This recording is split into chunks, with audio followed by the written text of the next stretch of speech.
Welcome. While Stacey's getting everything put in place, we want to welcome you to TSFA's virtual learning session. I'm Diana Nordman, TSFA's Executive Director. We're pleased to offer this virtual learning session made possible by the Texas Floral Education Underwriters.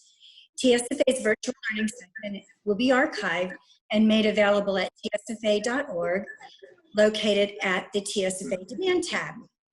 Today's session, Organic Structures, is presented by Stacey Bal AIFD EMC. We want to welcome you, Stacey. Thank you so much for joining me today, coming to you from very humid and hot Chicago. I'm so excited to share organic structures. And, when I was really thinking about how to format today's presentation, and what I would want to see if I was attending one of these is I really would want to see flowers and technique. So we're going to talk a little bit about our whys, but mostly our hows. I want to show how these were all built. And of course, please feel free to interact with me throughout the entire process. We want this to be interactive, and we all want to learn and grow from each other during this experience. So do not hesitate to enter any of your feedback, questions, or comments. To follow all of this, we're going to be able to keep the conversation going with my email, so let's stay connected. But without further ado, I want to get started with one of the pieces I have on the table. So, organic structures. Why are we choosing organic structures? Really, I think that it goes without saying that we're all inspired by nature. Our medium is nature, it's natural. But by taking the emotion into the soul, into the actual base and foundation of our pieces, we're able to elevate our work and really bring nature all the way down to the foundation of our work. You'll see me using a lot of scrap pieces of wood here. Some of it is a little bit adjusted to glass vases as well. But try to step back and keep an open mind. Just because I have a piece of wood that looks like this and you don't, doesn't mean that you can't apply this in a smaller scale or a much larger scale with even a different foundation, using whatever you have accessible to you without even going out and making a bigger purchase. So today we're starting with this horizontal table piece. I'm delighted to see that it actually is reading really well on frame. That makes me happy. That doesn't always happen on these Zoom meetings. This piece is built on this about, I would say, 24-inch piece of oak. It's beautiful. It's not just a regular 2x4. I treated myself for this, but it only cost $3. Wasn't a bad purchase. All of the holes in the top of the piece were done in an order and disorder fashion with my drill. If you don't have a good drill, that is something I will suggest to invest in. It's heavy. I carry it with me everywhere I go. And when I used to fly all the time, it wasn't the lightest thing I'd bring along, but it was great to have a high impact drill with me. So all of these holes were placed randomly. The thing about when you're designing something where you're drilling holes into, if you don't make them perfectly straight, you're going to see it and it's going to drive you crazy. So when in doubt, it's not a bad idea to kind of go for this organized chaos or order and disorder fashion in your work. It's a really great way to wet your toes and make it look purposeful instead of having your straight lines be slightly off. So I've created these holes and drilled them in that order and disorder fashion. You'll see that what I have on here is a 7-inch wooden calla from Smithers Oasis. So typically I work with the 15-inch length. This is a 7-inch length. And this is me being very candid. I know on my opening piece, I found during this process that the water tubes I had did not actually fit really well in here. So I'm going to show you. For this piece, I wasn't able to use them.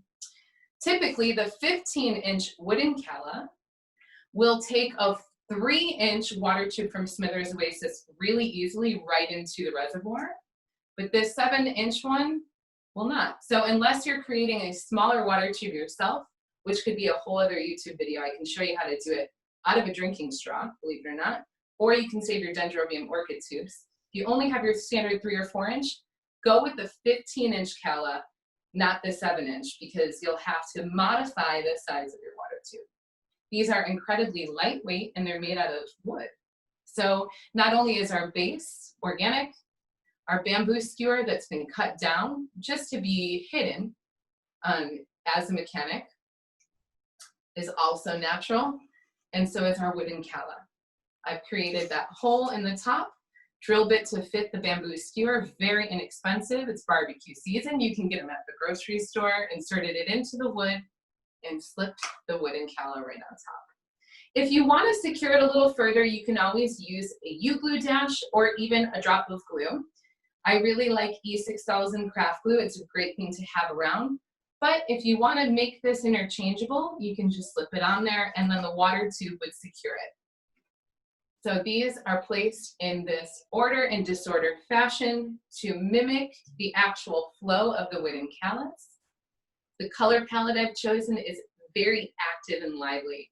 These flowers were all provided by Cal Flowers. These are all just beautiful, bright summer flowers, and color is something that speaks to me in a way that's probably more than the average bear, but I couldn't help but go for something sunny and happy, whether it's to pick up somebody else or just to express my happiness for getting to be able to share this with you today. I wanted to have something vibrant and very active. As you can see, there's about 3 layers of botanicals in here, and that is done on purpose. So anything that is a little bit heavier in visual weight is kind of lower in the lower 3rd quadrant of the piece, whereas our Crispidia, because they're lightweight, not only physically, visually, but actually in weight while you're holding it, visually and physically, those are kept on that upper tier.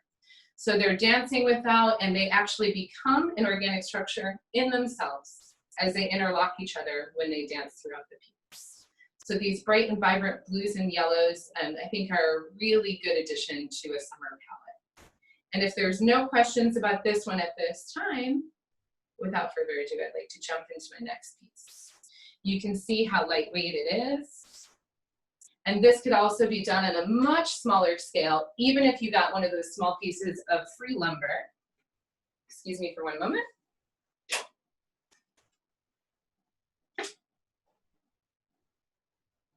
Okay, I'm coming right back to you. My next piece is this freestanding or circular structure. This is an existing metal structure that I have added 4-inch branches to. The ones I've used here are Salix babylonica, so that's a weeping willow. And I had this pre-existing. This is an example of taking a structure that I've already built and actually adding to the natural components of it to take it to a new place. So evolution is really important with your pieces. If you're spending a lot of time on building these pieces, which some of them are done in a flash, others are very tedious, I really encourage you, if you're going to go for these tedious pieces, to make sure that they can be easily evolved into something new. So the last time that I did this piece, it was published in Florology magazine, and I did it as a base for a orchid plant, a phalaenopsis. I removed all of the potting medium and nestled it in and had it shape up here, which is incredibly long lasting. I took that piece, coated it in Design Master 24 karat gold, which I think some of you who follow my work and know me or worked with me know that their 24 karat gold is my go-to. It's my little black dress with spray paint. I think it really picks up any piece that needs a little bit of a facelift. So I've sprayed it over those branches that started to lose their color a little bit. And it's only like 1.5 coats is all it took to take this from kind of drab to fabulous. I have used this awesome palm husk and rolled it, secured it with hot glue, and then hot glued in my acrylic water tubes. So I don't think it's not that easy to see from here, but those are nestled right in. The hot glue sets in a flash. And I have done layers of my plumosa from Alpha Fern and also my Alexander Farms garden roses, just kind of going up the piece. all it takes is this one little trail of plumosa around the top to visually pull your eye through the piece and make it more dynamic, which really gets the movement going. So all of these are just layered very simply. I chose to go with a monobotanical, and here I thought that these roses make a strong enough statement on their own. Hands down my favorite red rose. The shape of it, the cup, and the longevity for a garden rose is incredibly impressive. So this piece is also very lightweight. And I think it's worth mentioning the foliage that I used. That's rose foliage. 9 times out of 10, we're quick to eliminate a lot of it during processing to prioritize the health and longevity of the rose. The good thing about these exquisite garden roses is their foliage is just as beautiful as their flower. So not only did I keep that top third tier of foliage on there and hit it with a little bit of leaf shine, but I actually removed some of the lower laterals from the rose stems and used it in the design. So I've actually bumped it up with a little bit of its foliage. Our organic structure, again, is made out of Salix babylonica here, that weeping willow whips, and then this all-natural palm husk, and then they're really just kind of grouping and grabbing onto one another in the piece. So the tension of all of these, I mean, it doesn't even need extra adhesives or bind wire if you're using a fresh branch. Circles aren't going anywhere. I mean, obviously they've been in style for many, many, many years. It's a common shape that we see in design. But, you know, echoing the idea of the moon gate, which has been repeated a ton of times, echoing the shape of the piano rose, the circle is not going anywhere anytime soon. So maybe we're not all building 10, 12-foot moon gates anymore for weddings. That's on pause for a little bit longer. But you can make a tabletop version that you can either have long-lasting with plants or for a special order with roses. Stacey, we do have a question. I'd love to hear it. Thank you. The base that's holding up your structure, what is that? And what is the name of the red rose? So the red rose is Piano from Alexandra Farms. It's so, so beautiful. It's a cherry red. So you'll see, I hold it up to camera. The cup shape has that really bright cherry inside of it.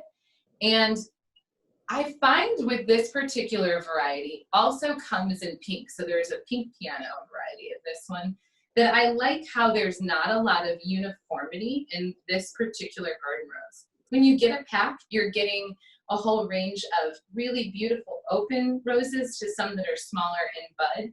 And I find that to kind of add that really leans into the garden feel of your work. So piano. The base here, don't get mad at me if I tell you guys it's from Europe, because I know we aren't all going there right now, but this incredibly lightweight welded structure, I think ended up costing me something like 11 euro when I purchased it. And unfortunately in the US, we don't have access to a lot of those, but I'm so glad you brought up this question, because there is ways that you can create your own at home.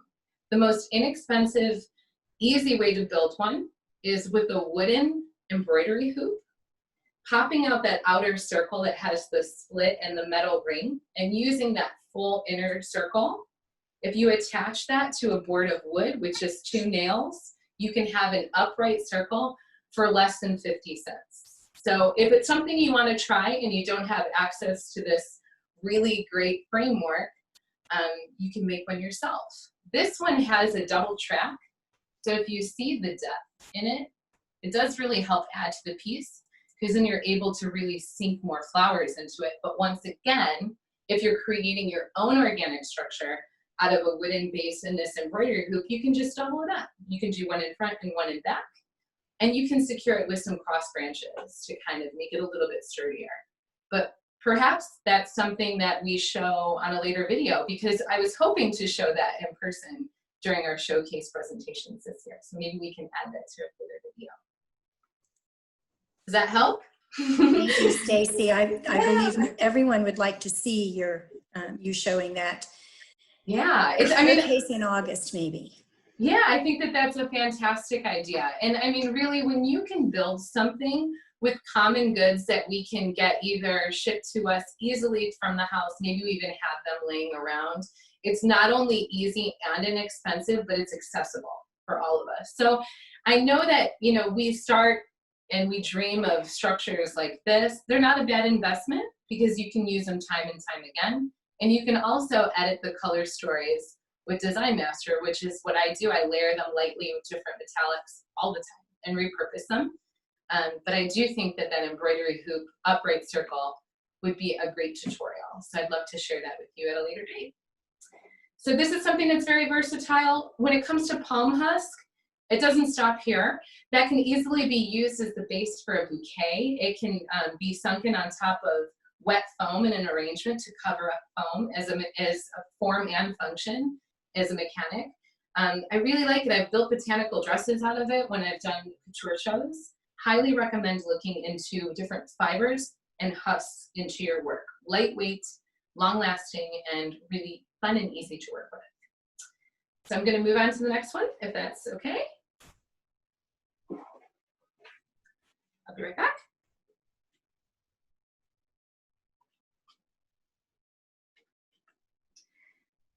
So this piece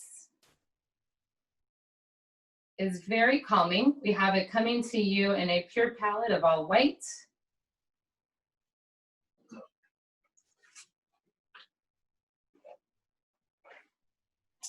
This is the Cordelia Compote. I'll keep it back here so you can see the top. The Cordelia Compote from Accent Decor is the base. It comes in two sizes. This is the smaller of the two. And our river cane here, all very lightweight and easy to cut, is from Knut Nielsen. So these are all pre-cut.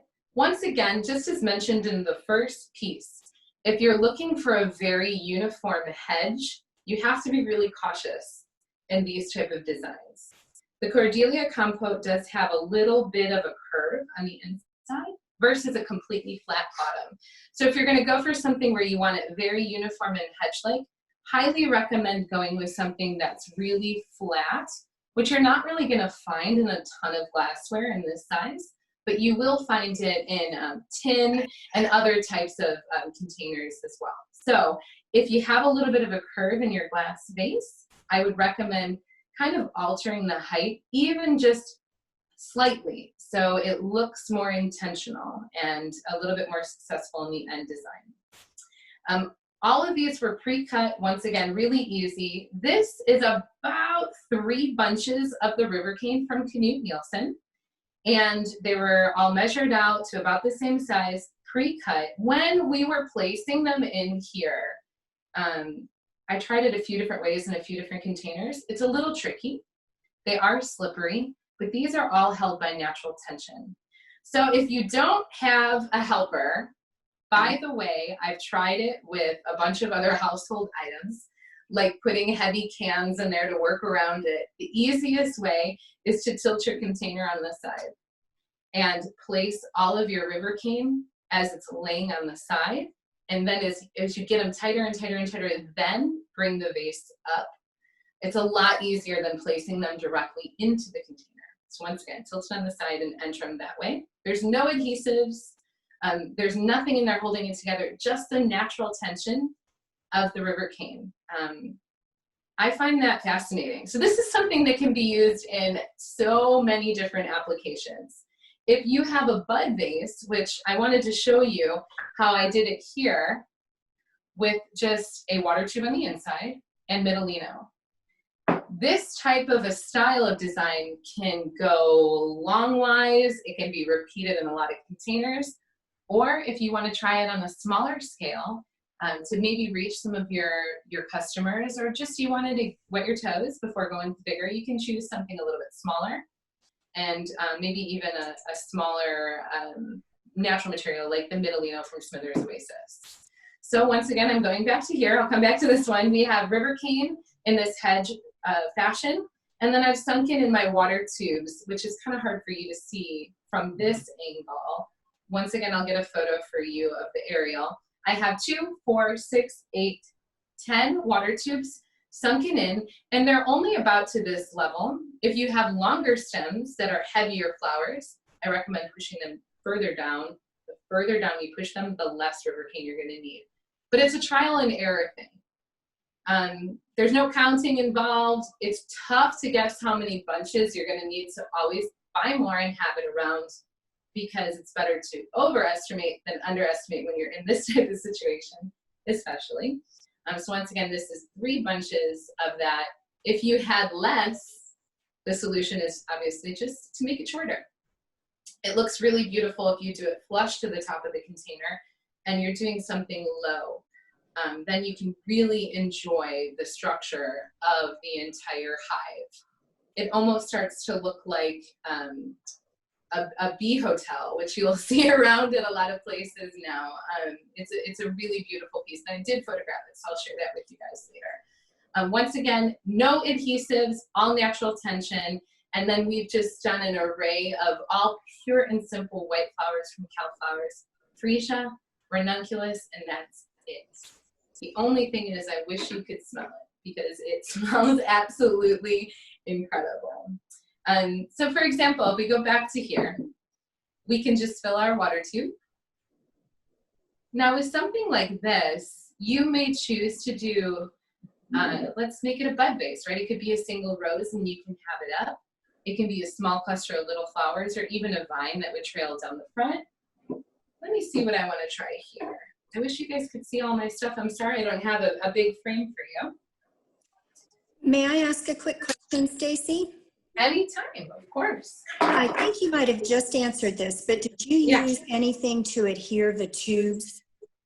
Not at all. And you know, that's what the beauty of these organic structures is. If you get your natural tension right on any of these, and you have the right amount of pieces in there, it does the work for you. Not that adhesives are bad. I use them. U-glue is always in my toolbox, no matter what. It's in my toolbox, it's in my car, it's everywhere. I always have it. And it saved me in a lot of situations that aren't floral. But for today's conversation, we're trying to focus on using less adhesives and really leaning into the natural structure component. So 0 adhesives, 0 U-glue. You could, however, if you're using it in transport and you want to really make sure your mechanics are strong, there's no harm, no foul to adding it to your own piece. For today's, I didn't use any. And for example, this one, if you look at it, it's really easy. You just pop it in and out. Then what happens is it's easy to replace. Maybe it's something you use in the event business and it's something that you want to sell again. Or perhaps it's something that you want to show in the shop. And it's not something that is at your retail shop that leaves and doesn't come back, and you want to make it accessible to reuse. So once again, you see how easy that is. That's all I've done. And again, you may have asked the other question. In the larger piece, did you put any water in the vase? There is no water in the vase. There's only water inside the tube with the water tube filler. So you could do water inside that, but with river cane, it does get really soft, and because the water would be trapped in here, it would probably get pretty slimy pretty quickly, which is better to elevate the water tube, keep it all contained super clean, and then your stems are not getting any added bacteria, nothing's clouding the water or causing anybody to think of anything but these beautiful flowers on top. This is an example of something with just foliage. This is ginkgo biloba that I foraged outside this morning, just because I wanted to talk a little bit about accessibility of products.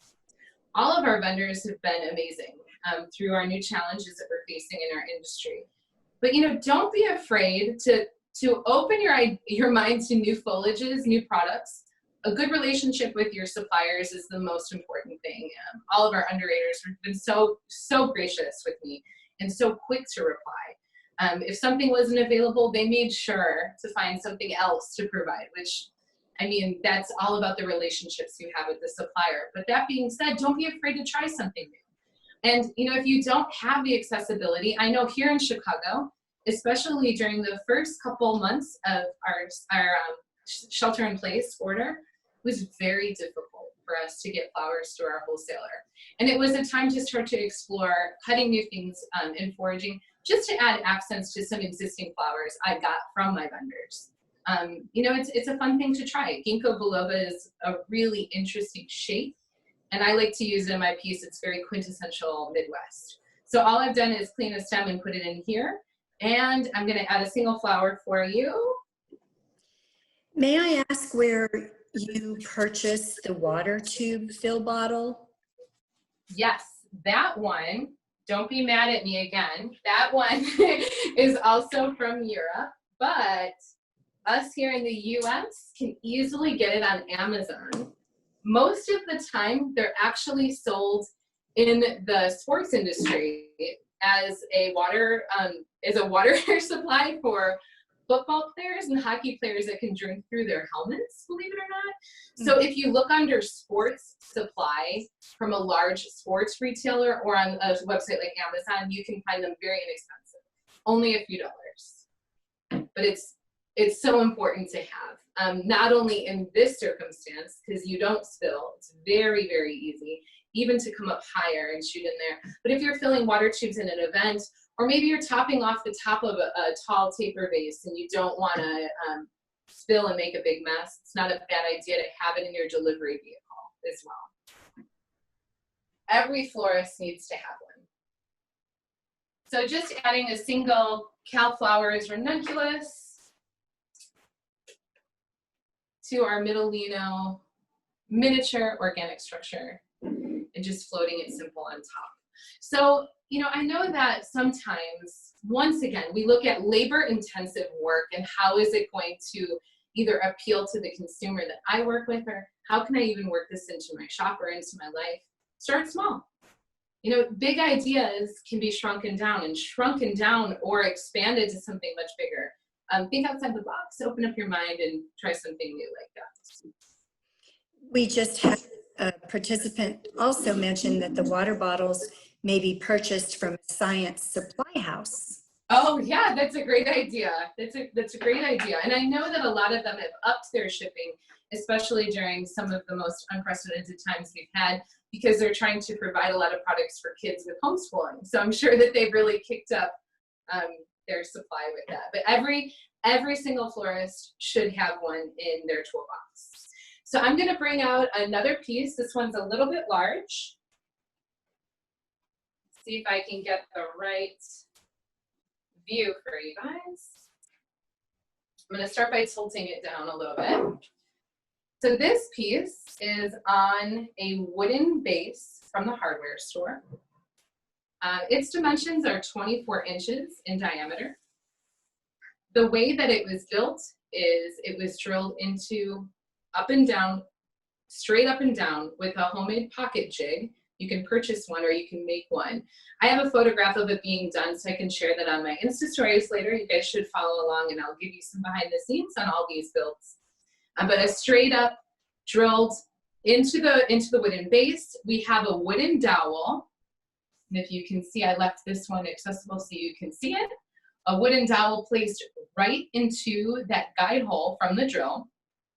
When you're doing this, double, triple, quadruple check the size of your drill bit to your dowel or your bamboo skewer or whatever you're drilling a hole for.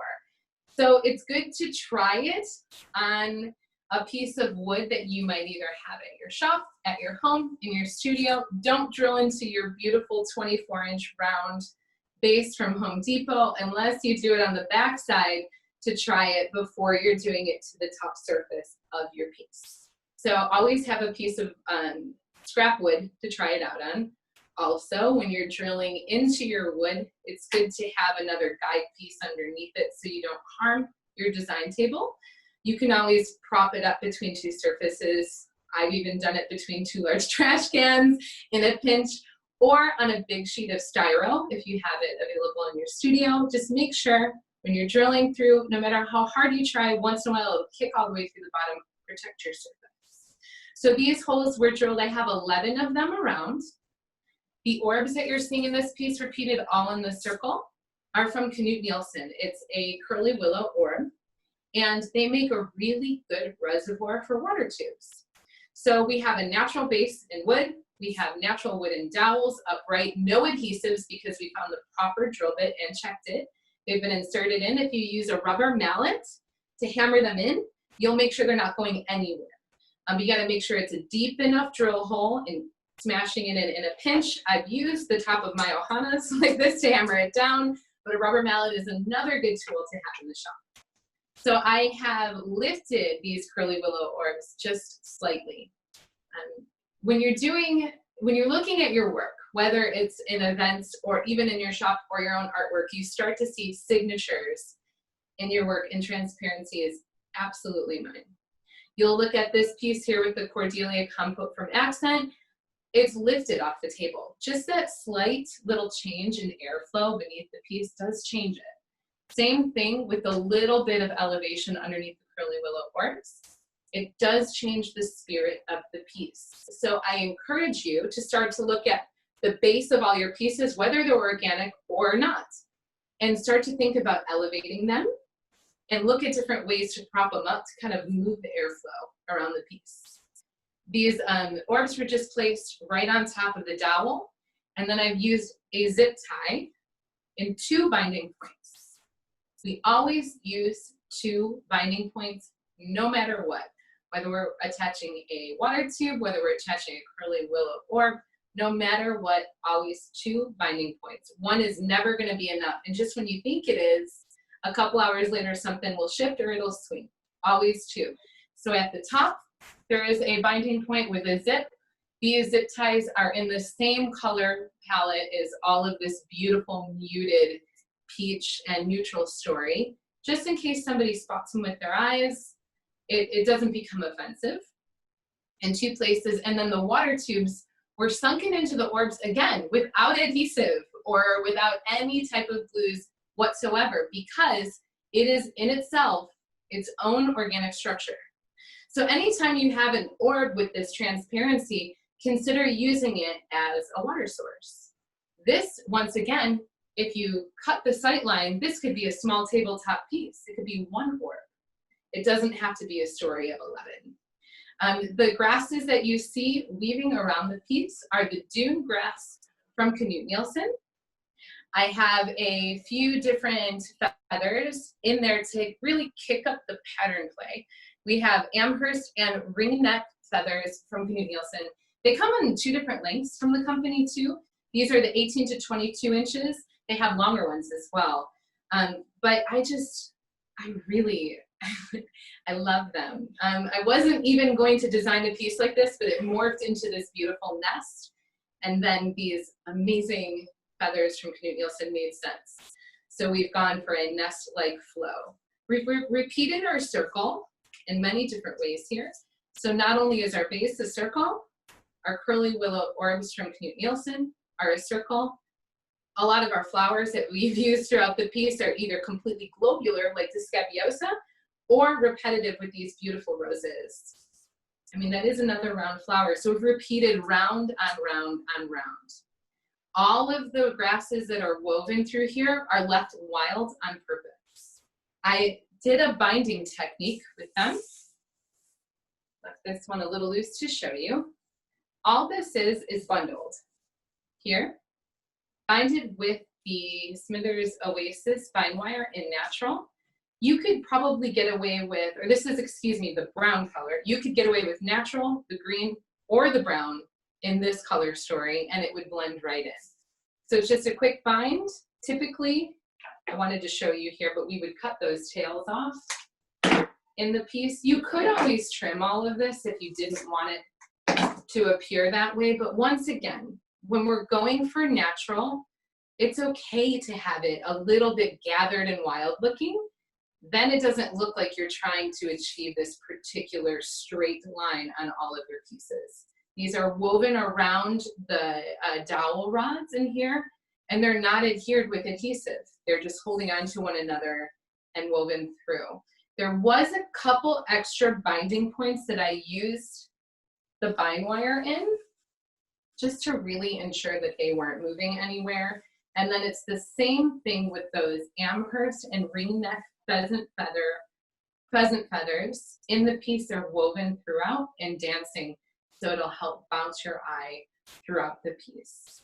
Lastly, on this one, our color story. So when we talk about how color affects us, and this piece morphs a lot and it kept changing, but I saw these neutral flowers yesterday when I was at work here in Chicago, and it all made sense to me. I wanted something to appear restful that I was showing to you. When you have a piece that's restful, it's not a bad idea to make it a little bit lower and to make it kind of relaxed in a horizontal proportion. What that does is it shows it's casual and laid back and peaceful, instead of it being really strict and static, which doesn't, to me, really suit this neutral, relaxed, natural color palette. So all of these textures dancing with one another, even though it's very busy, it still appears as restful overall because of the color story and the horizontal proportions that I've chosen in the piece. Those water tubes, once again, there's about 2 in each orb around, but they could be inserted anywhere in the base. If you were going to put it into a grass or another type of material that doesn't have that secure natural structure already in place, I highly recommend a touch of adhesive in that capacity. Not necessary here in the orb, but in the other parts of the piece, it would be necessary. So if there's any questions about this piece, do we have any on this one? I'm sure she's muted. I missed Yes, we do, and I was. Okay. What company are the orbs from? Those are from Knut Nielsen as well. So Knut Nielsen is supplied the orbs, the Dune Grass, and the feathers in this piece. If you don't order from them directly and you don't normally see everything they have accessible to you, perhaps you buy their products at your local wholesaler. I highly recommend getting a catalog from them. It'll really expand your mind to the different possibilities with preserved and dried products.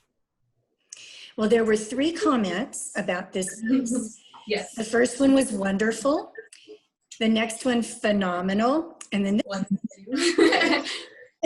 Excellent. Good. Good. Oh, you know, I think that there's something to this neutral palette. I think it's sellable.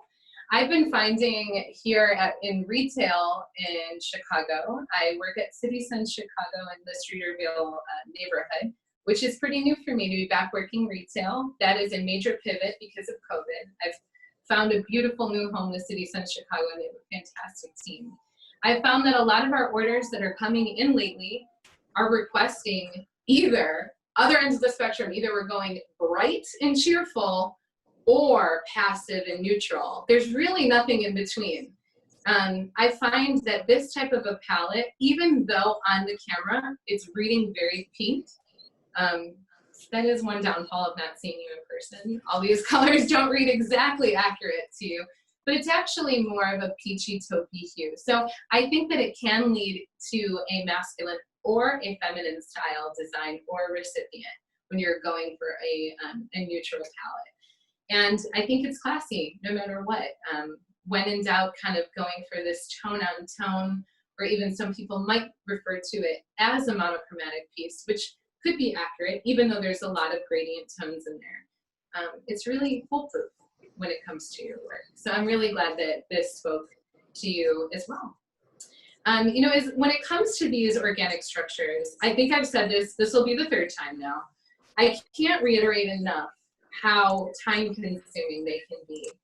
I might know this better than anyone because I've had the luxury of presenting to many of you and all over domestically and internationally. It's really been a pleasure. But I've found in my journeys that sometimes all of the hard work we put into it is worth it. And sometimes it's absolutely not. So I encourage you to really think hard before you enter a project like this. Perhaps it's exactly what you need. Perhaps it's for you and it's therapeutic. By all means, do it for yourself if it helps you grow. If the tedious nature and repetitive binding, banding, attaching, if that does something for you. But you know what, perhaps you're a busy shop owner. Perhaps you run it by yourself and you look at pieces like this and think, this doesn't apply to me. You know what, that's okay. You can look at existing pieces, for example, a grapevine wreath that we may or may not have had in the shop for years, or something that's even easily accessible at the wholesaler or the craft store, can be the base of an organic structure. I'm not telling you that you need to forage your own grapevine, dry it, shape it, make it yourself, wait for it to dry, and then leave flowers in it. You can really be smart. So working smart and working hard, we like to strike a balance between the two of them when it comes to building organic structures. Make sure you make something that can evolve, that it either sells for the amount of time and labor you've put into, or be smart and find things that are kind of hybridized. So for example, that is happening here. I didn't make these curly willow orbs. Knut Nielsen shipped them to me and I got to use them. They were made. A piece in this size, yes, it was 2 of us that made it. Thank you, Joshua, for helping me. But it was done fairly quickly. A piece like this was done in under an hour. And we know that we can sell it for a pretty penny. So work smart. Of course, we know we work hard, but don't work too hard on building organic structures. And then lastly, if you build the structure, don't hide it. It's part of your artwork. So something like this piece here, the hedge and the Cordelia Compote, that's part of the art.